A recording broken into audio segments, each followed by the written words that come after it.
He laughed in front of everyone. "A poor man like you will never run this company." The silence was absolute. I felt the stares.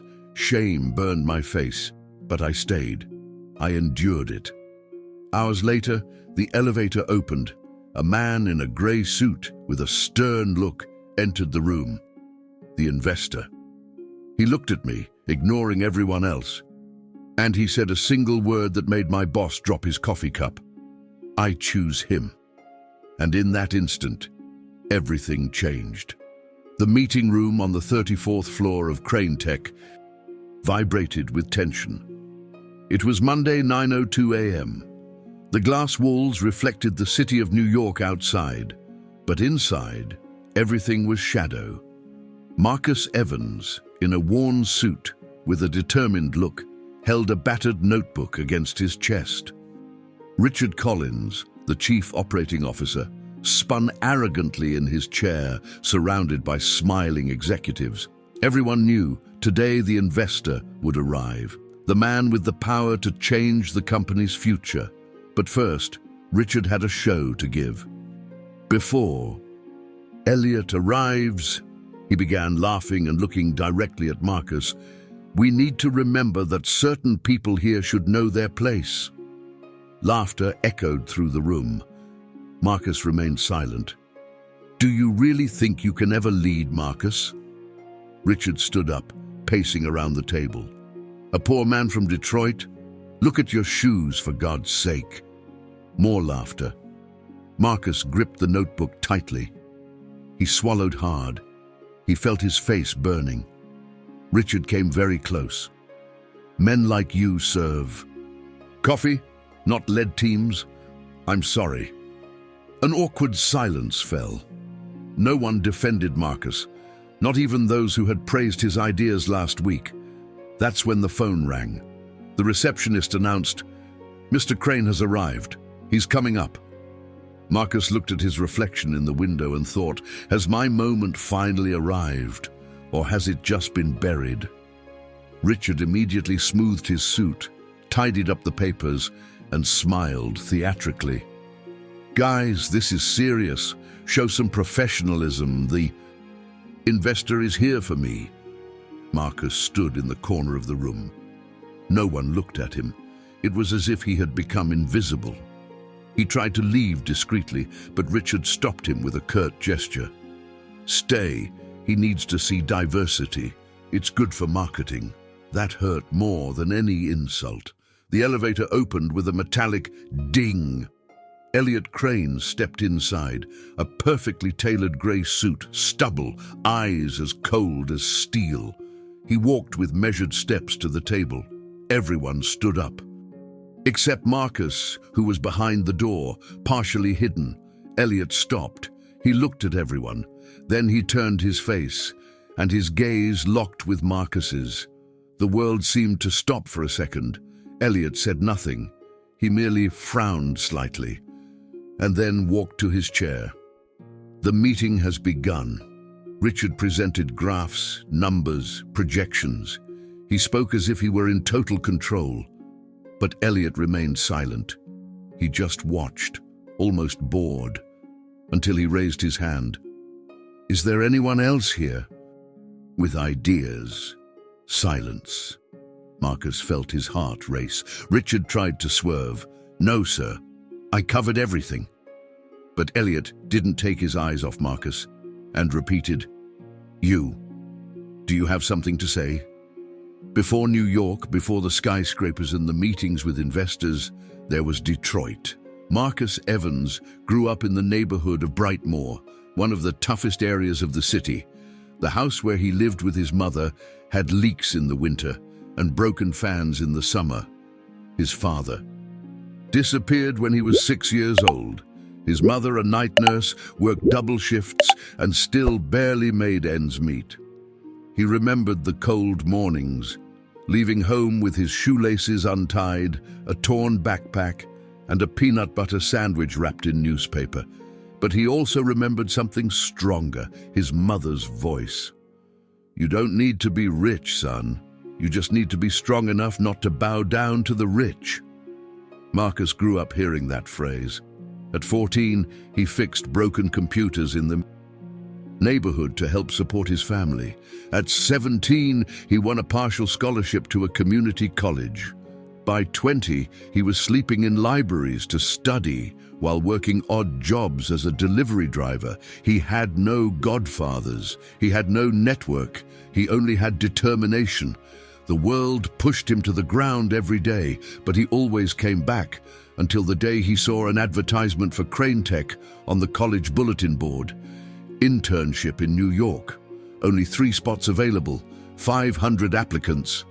He signed up, and 3 weeks later he received an email with the subject, "Congratulations, you've been selected." But upon arriving there, he realized that being accepted was only the beginning of hell. Marcus arrived at Crane Tech headquarters wearing his only suit, bought at a thrift store for $25. It was loosely fitted in the shoulders, but pressed with pride. The office was another world. Gourmet coffee, glass elevators, and an entire floor dedicated to creativity and innovation with beanbag chairs. And a ping-pong table. But what struck him most was the way people looked at him. They didn't know his name, but they knew he wasn't one of them. On the first day, he was mistaken for a delivery driver. In the second one, with the new janitor. In the third instance, someone asked if he was sure he was in the right building. He learned to smile, to swallow, to observe. While the other interns chatted, he watched Python tutorials during lunch. While the employees went out for happy hour, he stayed behind, reviewing reports and code. That's what caught HR's attention, then a manager's, and then Richard's. "You work hard, Evans," Richard once said, without looking him in the eye. "But don't confuse effort with potential." Marcus thanked them, as always, but something was burning inside. He knew he didn't just want to survive there. He wanted to belong. And what's more, he wanted to lead. And that morning at the meeting, when she heard Richard say, "Men like you don't lead," Marcus knew the time had come to prove otherwise or be crushed trying. That same night, after the public humiliation and the investors' enigmatic gaze, Marcus locked himself in the company's IT room. It was the only place no one went after 8 p.m. Fluorescent lights hummed from the ceiling. The surrounding cables and servers created a cold atmosphere. But there, Marcus found warmth. He pulled the battered notebook from his backpack. The cover was peeling. The pages were full of notes, hand-scribbled. Graphs, algorithm ideas, expansion strategies, product insights. It was a plan, a complete project that he had been developing for over a year, in silence. I had never shown it to anyone, not because I was afraid of rejection, but because, deep down, he felt that no one there would even listen to him. "If you open your mouth, they'll laugh at you again," whispered doubt. But another voice, older, firmer, echoed in his mind. "You don't need to be accepted. You just need to be impossible to ignore." He leaned his head against the cold wall, closed his eyes, and took a deep breath. There, in the silence, he allowed himself to dream, to lead a team, to create something from scratch, to change lives, just as his own had been changed. But little did Marcus know that that notebook, that plan he had never shown, was about to be put to the test, in front of the most powerful man in the room. The following morning, Marcus arrived earlier than everyone else.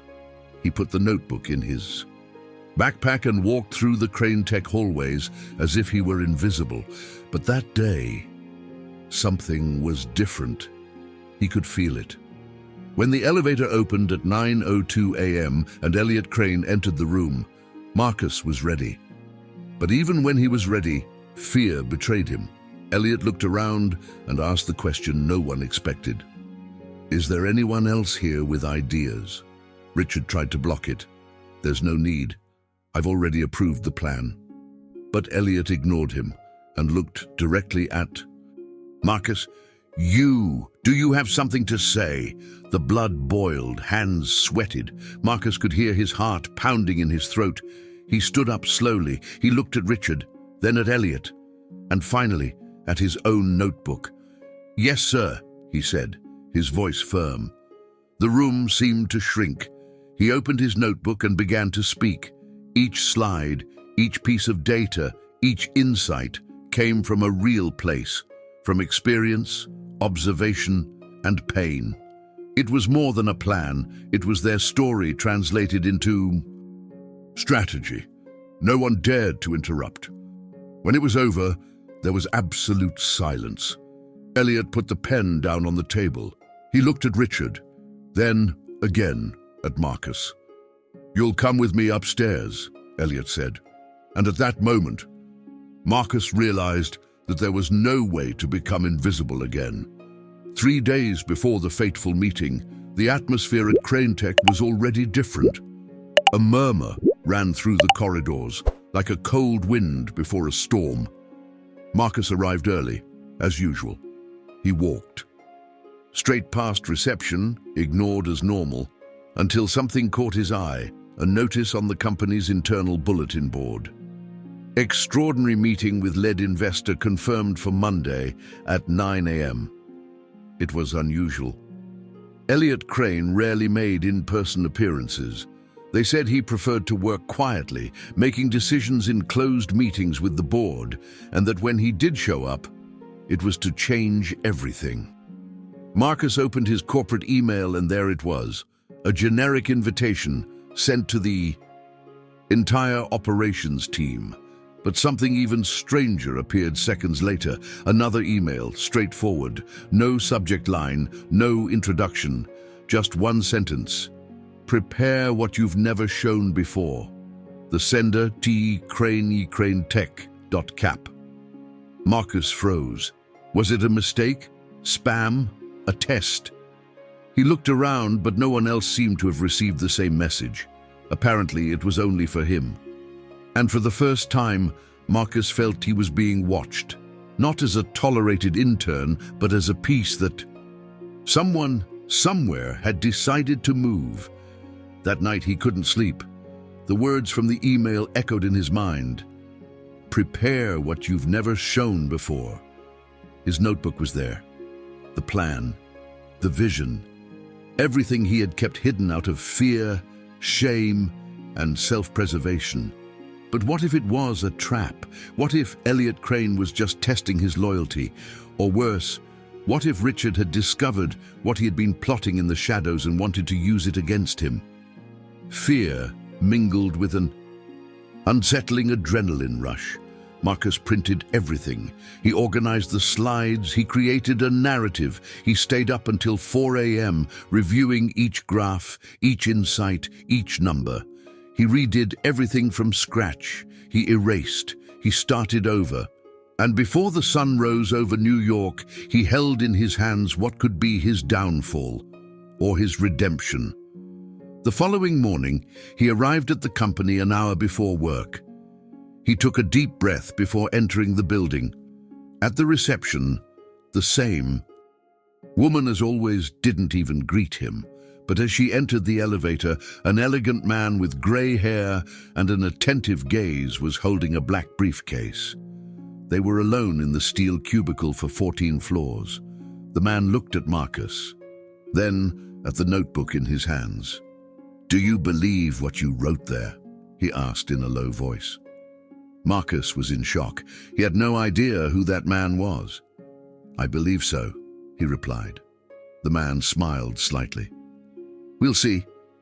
And when the elevator doors opened, Marcus understood that nothing, absolutely nothing, would ever be the same again. On the Friday before the meeting, Crane Tech looked like a different company. It was as if an invisible switch had been pulled. Everyone began to move with an artificial haste. Forced smiles, impromptu meetings, and presentations refactored dozens of times. Richard Collins, like an egocentric conductor, orchestrated everything behind the scenes with precision. He wanted everything to revolve around him. He rehearsed lines, in front of the mirror. He even hired an image consultant at the last minute. "This is the company's greatest moment," he told employees, "and it's my duty to protect our image." For Richard, Elliot Crane was both a threat and an opportunity. If he impressed the investor, he could secure the CEO position, which was about to become available with the imminent departure of Jonathan, the founder. The interns were instructed not to show up. The product team didn't say a word, and Marcus wasn't even mentioned. Meanwhile, Marcus watched everything from afar. He observed the spreadsheets that Richard had altered just to make them appear more optimistic. He saw how the number of active users was manipulated with period filters. He saw how profits were presented instead of reported. He knew it was dangerous, but who would listen? Nobody there wanted the truth. They wanted applause. But what nobody knew was that Elliot Crane hadn't come looking for a pretty speech. He had come to find the right person for a position that nobody knew existed yet. Marcus remained silent. He watched everyone's moves as if he were a piece outside the board. But inside, he prepared himself like a general anticipating a silent war. While Richard was organizing the presentation of the century, Marcus was testing scenarios in his secret plan. He projected real growth, assessed hidden risks, and calculated market forecasts. Not to impress, but to solve problems. While everyone else was rehearsing prepared phrases, Marcus was writing down solutions. On Saturday afternoon, Richard called an emergency meeting. When Marcus arrived in the room, he realized there was no chair for him. He stood in the corner. "Guys," Richard began, "Monday is the turning point. We need to be aligned." He handed out papers with his lines.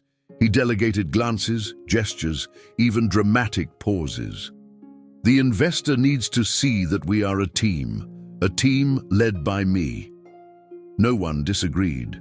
Marcus was watching and taking notes. As he was leaving, he heard something that made him stop. One of the executives whispered to another, "Crane has already made the decision. He's just coming to confirm it." "About Richard?" "No, about someone no one is seeing." Marcus froze. He swallowed hard. That night he went home, took a shower, put on the same cheap suit, and rehearsed. Not a speech, not a performance. He rehearsed the truth. Because if Elliot really was looking for someone no one else could see, then perhaps, just perhaps, the invisible had finally become inevitable. Monday, 8:21 a.m. Marcus arrived before everyone else. The building was still almost empty except for the cleaning staff and the lobby security guard, who didn't even look up when he saw him walk by. He pressed the elevator button. His heart pounded as if it wanted to burst out of his chest. His plan was in his backpack, printed on recycled paper. There was no PowerPoint, no flashy animations. There was truth. The elevator arrived. Doors opened with a soft creak. Marcus stepped in and leaned against the back wall. 2 floors later, the elevator stopped. Elliot Crane entered, alone, without assistance, without bodyguards, without warning. Marcus froze. It was the first time I'd seen him up close. The man seemed to be from another world. Impeccable grey suit, piercing gaze, posture of someone who didn't need to prove anything to anyone. Elliot glanced quickly at Marcus and then at the dashboard. 34th, he said, without emotion. Marcus nodded. The silence was almost unbearable. But then Elliot spoke again, without turning his face away. "Have you ever led anyone, Marcus?" Marcus's eyes widened. He knew her name. "Not officially," he replied hesitantly. Elliot gave a slight wry smile. "True leadership begins before the title."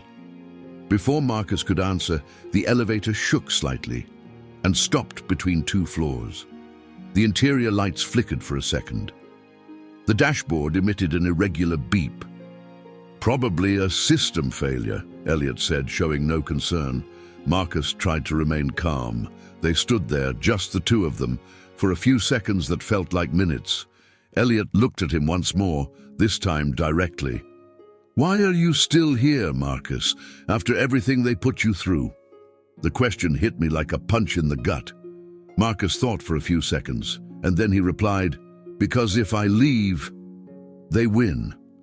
And if I stay silent, I lose too."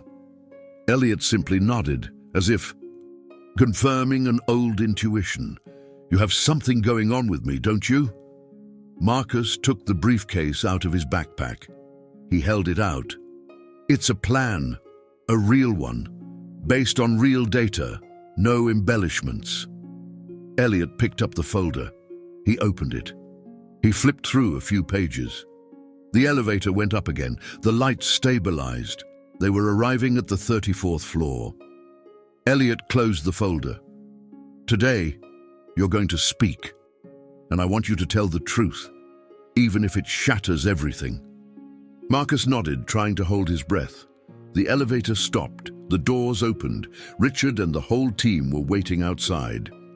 "Mr. Crane," said Richard, forcing a smile, "it's a pleasure to have you here." But Elliot didn't even look at him. He walked right past her, and as he walked, still holding Marcus's briefcase in his hands, he said, "Let's get started. I'm eager to hear some real ideas." The meeting room was packed. The operations team, the product managers, marketing, and even some from legal, all were present. Even the interim CEO, Jonathan, was discreetly observing from the end of the table. Elliot Crane entered and sat down without saying a word. He placed Marcus's briefcase beside him without touching it. Richard took center stage with a studied smile, like an actor about to begin his monologue.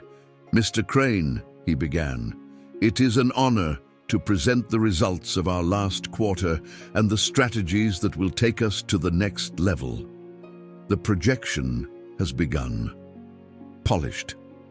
Slides, graphics with vibrant colors, words like synergy, exponential scaling, and omni-channel optimization filled the slides. Elliot watched in silence. Marcus, sitting in the back, watched every number being manipulated, every metric inflated. He knew none of it was sustainable. It was all cheap trickery. Richard continued, "We grew 28% in the last quarter, with projections of 40% in the next." Marcus frowned. He himself had reviewed this data. The actual growth barely reached 12%. Elliot rested his elbows on the table and crossed his hands, looking at the projector. The room was silent, but not with enchantment.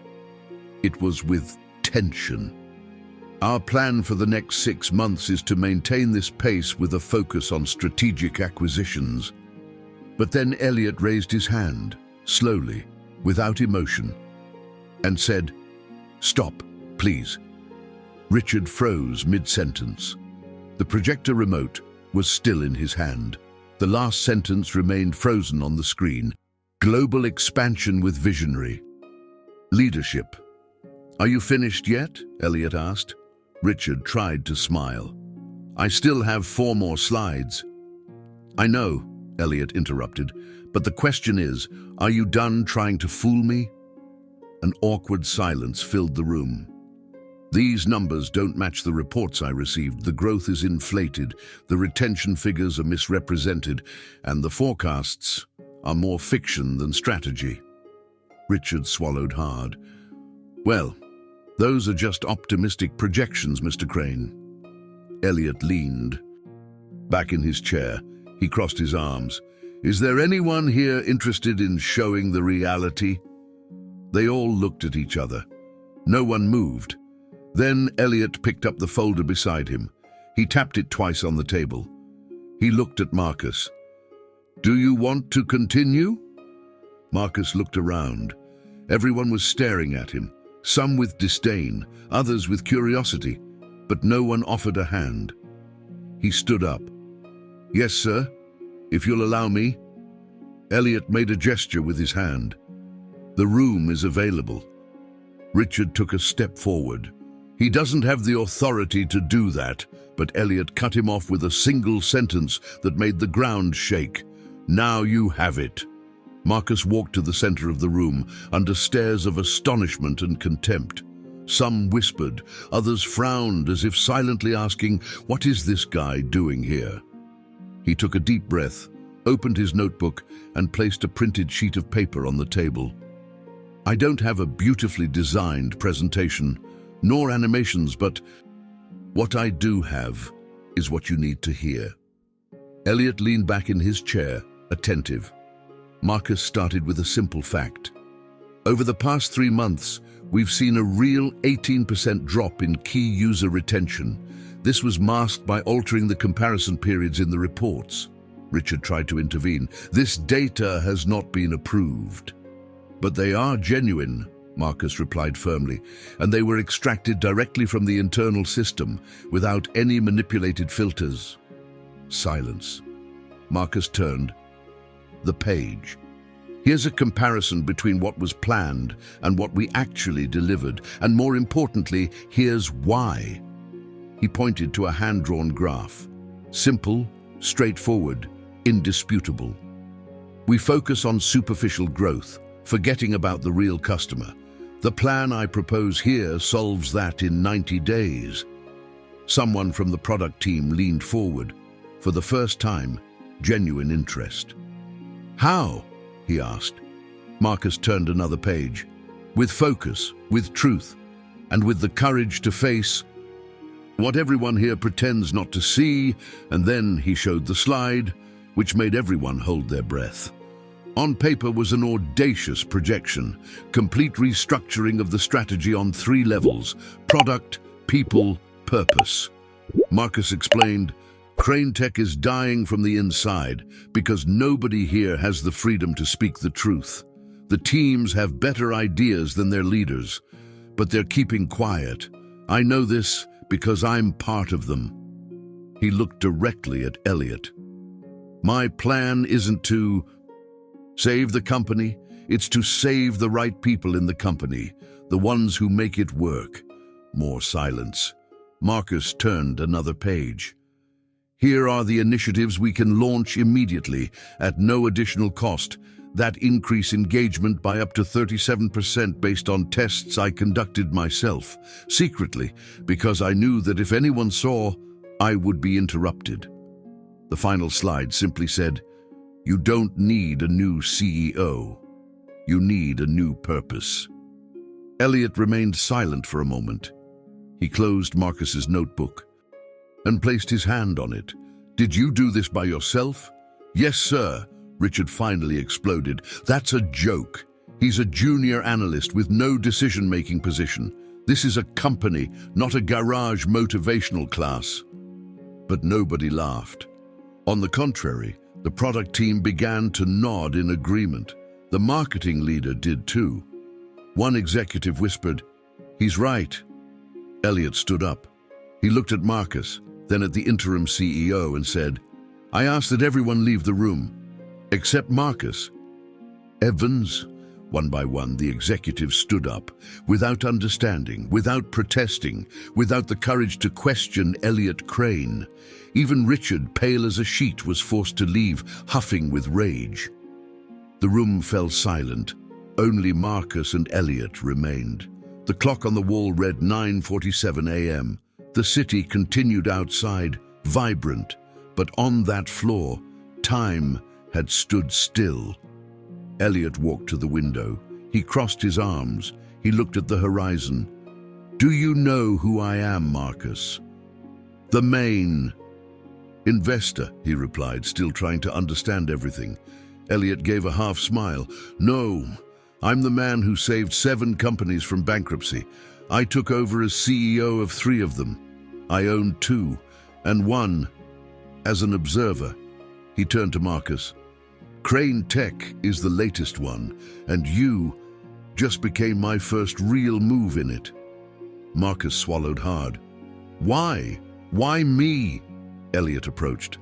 "Because you said what everyone knew, but no one had the courage to say. Because your plan has flaws, but it also has soul." And because truth nowadays is the rarest currency. Marcus was still trying to process it.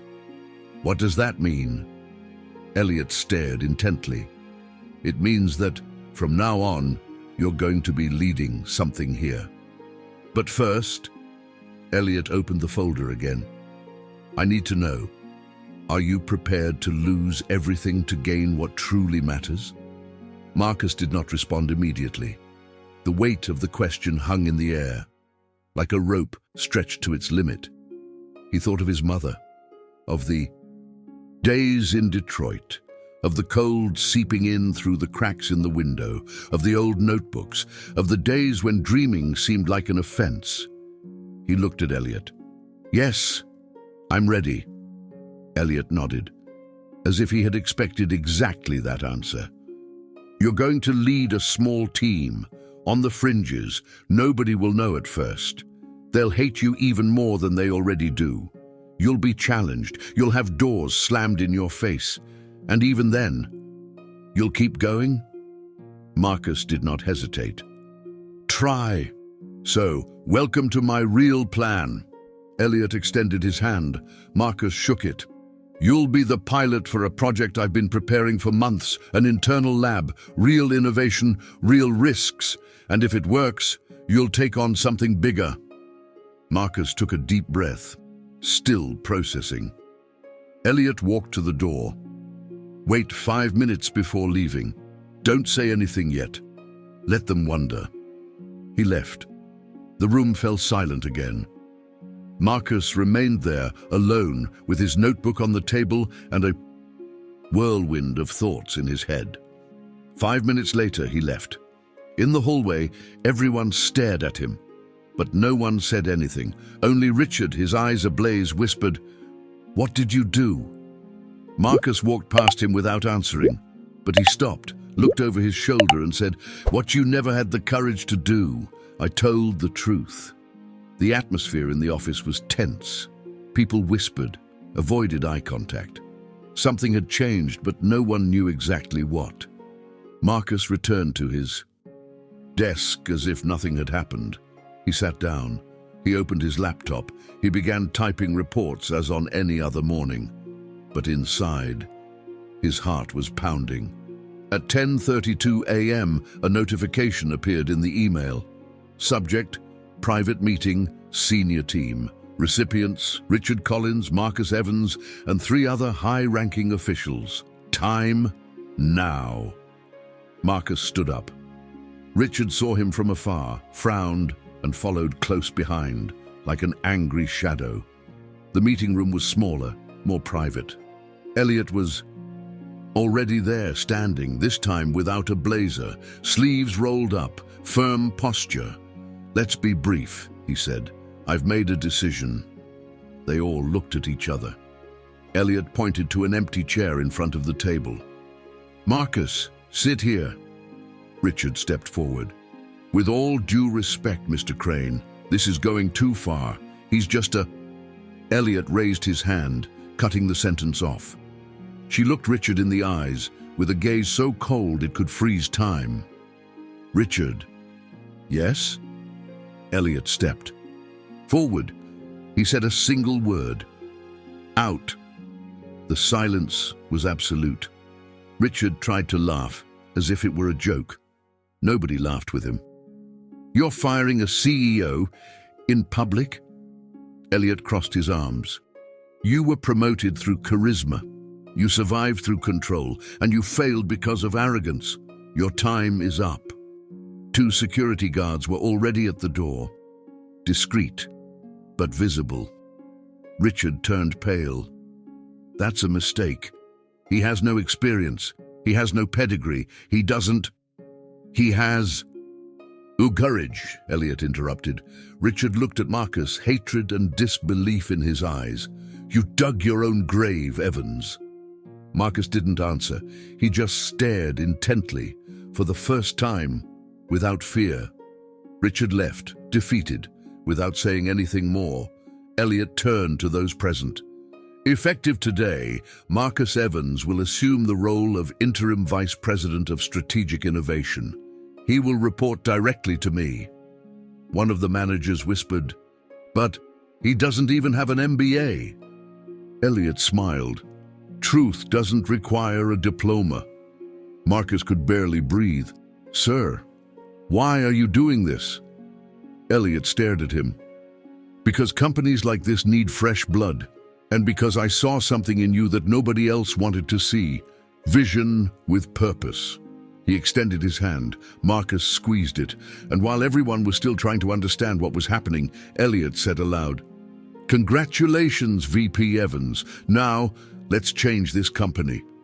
And so, with a single word, everything changed. The following morning, Marcus arrived at the building as usual. Same backpack, same cheap suit, but now, with something invisible on his shoulders, weight and power. The news spread like wildfire. Marcus Evans, acting vice president. Some thought it was a joke, others a marketing ploy, but no one could ignore the fact. The invisible man now had a badge with a leadership position. In the elevator, 2 female employees were whispering, Was he the one who replaced Richard?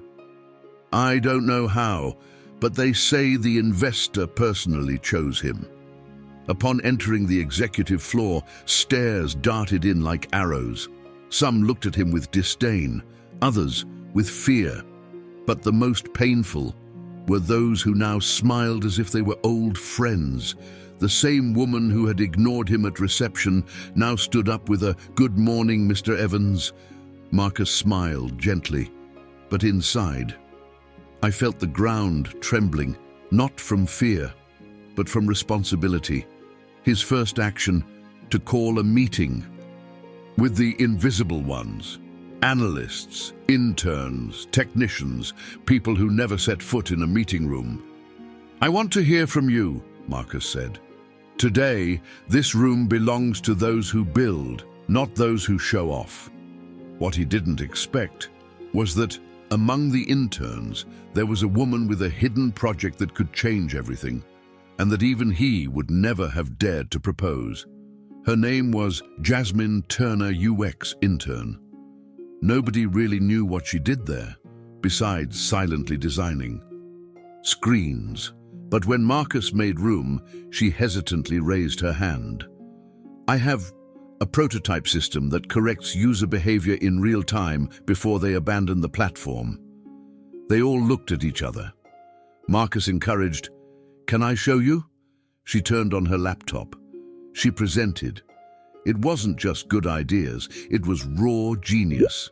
A system that anticipated navigation failures, optimized experiences, and reduced platform abandonment in internal tests. Why have you never shown this to anyone? Marcus asked. Because nobody ever asked, she replied. Marcus looked at the group. That changes today.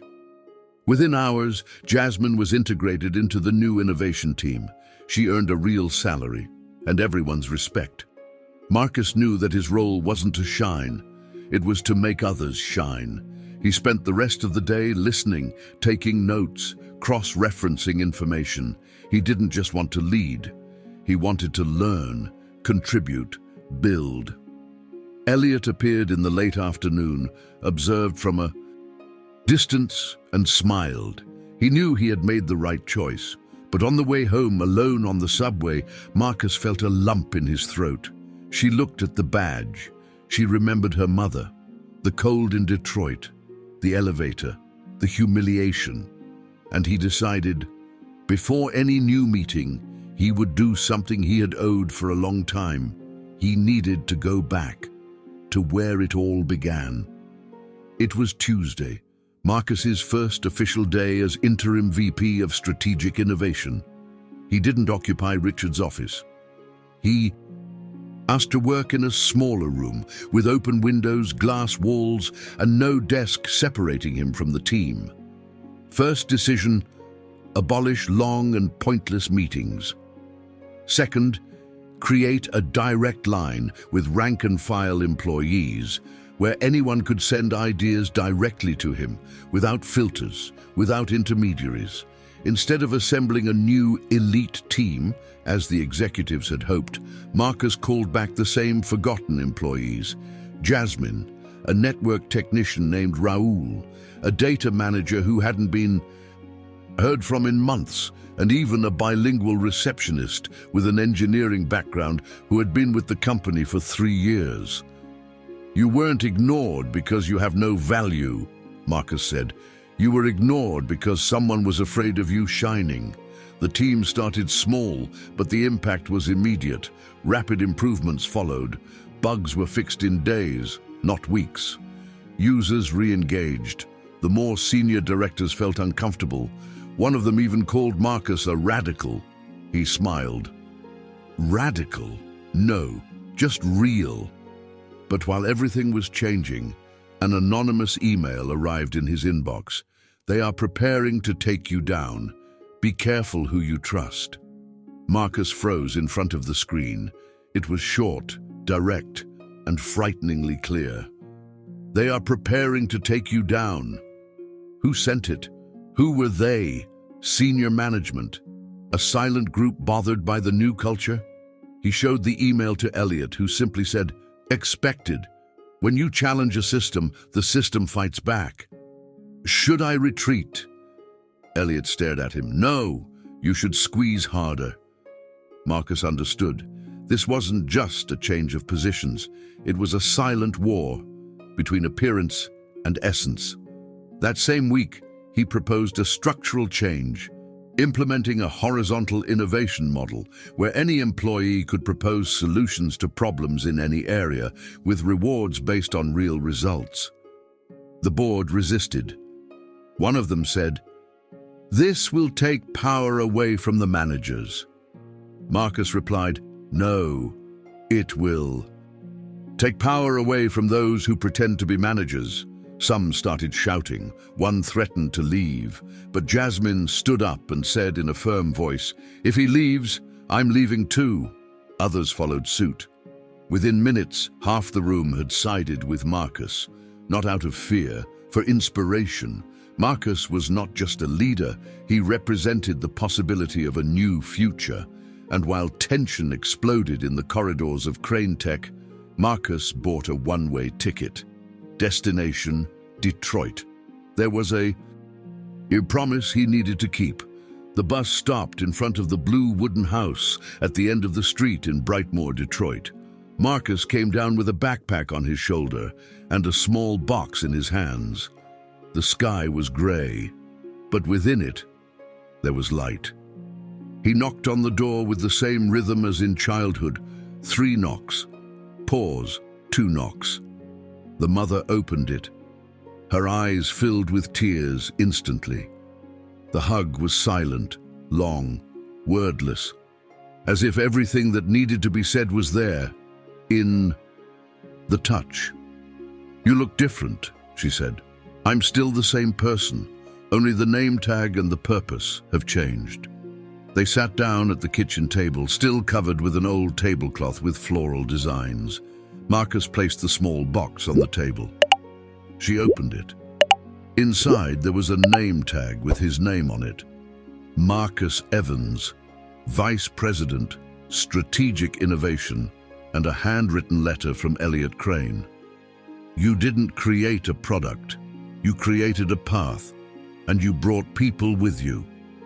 That is leadership." The mother held the badge, her eyes filled with tears. "We did it, Mom," he whispered. "I promised I would make your fight worthwhile, and I did." She just smiled and pointed to the old radio in the corner of the room. "Now it's going to happen. The world still needs to hear your voice." Back on the bus, Marcus looked out the window, Detroit receding into the distance. In the backpack, the ID badge. In the heart, the past.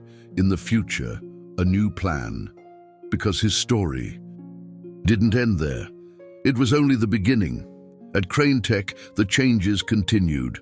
More previously invisible people were emerging. The culture of truth was gaining strength, and a new generation of leaders was being born without needing permission to exist. Elliot sent one last message that night. "Get ready. The next challenge won't be a boardroom. It will be a bigger stage." Marcus replied with a single sentence, "I'm ready."